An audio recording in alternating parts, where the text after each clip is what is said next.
Now for our Going Green segment, we're here at East Stroudsburg University, and joining me is Mark. Mark, you are part of the Sustainability Committee here at the university, and ESU is on the forefront of a lot of green initiatives here. Why don't we talk about some of the sustainability things that you're actually doing here?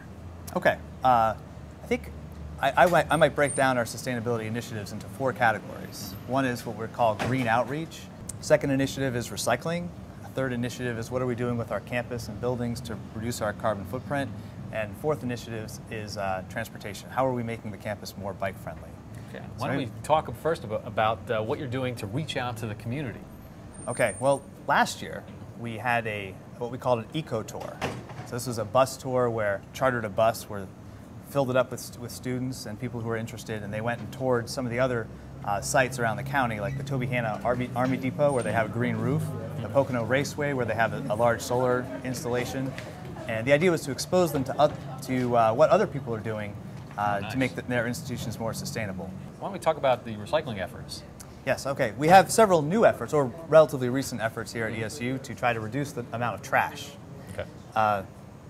This is a battery recycling container. This is new. This is a place where students can drop off different kinds of batteries. We also, in the last couple of years, have been recycling our mattresses from some of our dorms. We're also recycling some carpeting.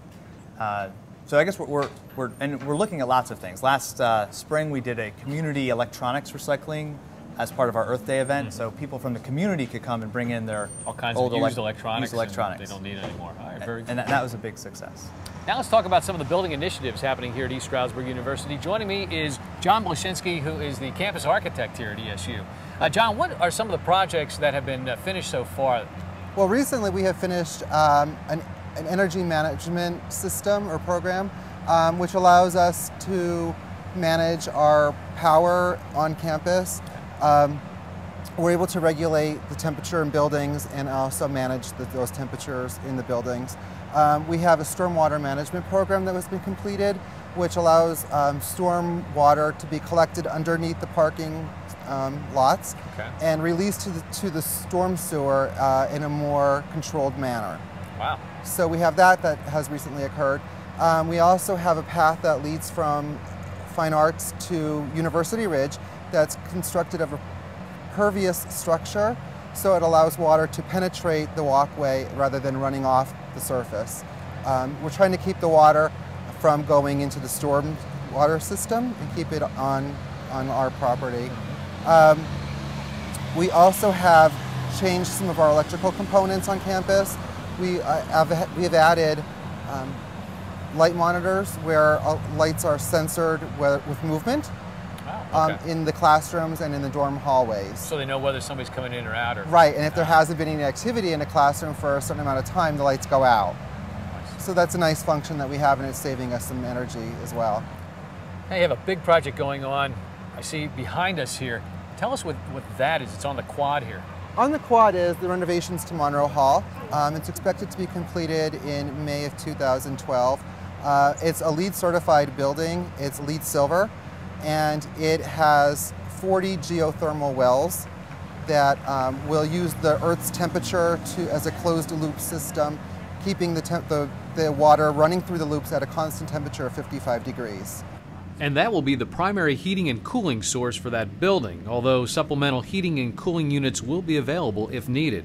Now let's talk about transportation here at East Stroudsburg University, and joining us is Scott Dietrich. And Scott, you know, we have a lot of cars here with students coming into campus, and I know that the university is trying to cut back on the carbon footprint. One of the things you're looking at, of course, is trying to get more people interested in riding bikes. And I see we have a few bikes already here on the bike racks. How have things gone in the initiative of getting bike racks all around campus? Things have gone very well. We've seen so many more bikes this semester, and before I used to be the only one parking my bike there. Now you can see we got plenty of people using them. Yeah. So we've done a really nice job. We're trying to get people to move cooler, and that's we do that predominantly 3 ways: get people to walk, get people to bike, and get people to ride together. So how do you get the word out to the students to try to encourage them to do this? We have a couple of different things. At orientation, they get some information on the various ways to get to campus and how to negotiate, things like that. We're also, for the first time ever, going to be doing bike nights on campus, where it's sort of like a bike driver's ed program on Tuesday nights, where ESU staff, students, and families can bring their bikes on campus, and we'll have a League of American Bicyclists instructor come and run a bike driver's ed, sort of how to use the road safely, where your bike should be, where it shouldn't be, how to lock your bike up, all those different skills. You get to practice on off the road setting, and we'll have a healthy snack, and we'll also go for a afternoon or evening ride. And the WeCar, what is the WeCar? WeCar is really a fantastic idea. It's a ride-sharing mechanism where students can go online and register for an account, and they can actually reserve by hour a local car. Some of the projections and the data and other places that have had WeCar can show that it can eliminate up to 11 other cars just by one person sharing with other folks. So you could go online and say, I want to use the car from 10 a.m. till noon today, go down and go shopping downtown or go get something to eat, and then come back and return it so the next person can use it. It's really a smart investment. There's a membership fee ahead of time, but once you have that access, it kind of works like a cell phone plan where you can reserve it and your parents can give you more minutes or you can pay for more minutes.